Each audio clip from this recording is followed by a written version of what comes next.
My name is George Rose and I'm from Melbourne, Australia.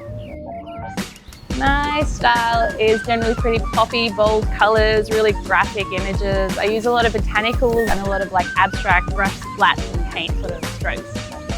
So far it's been pretty good painting in St Pete. It's a nice setting today, so I can't complain.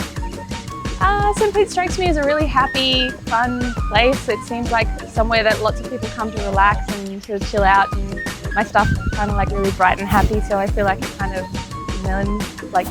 goes pretty well with the city. It's always a really big compliment to be asked to come and paint in someone's city.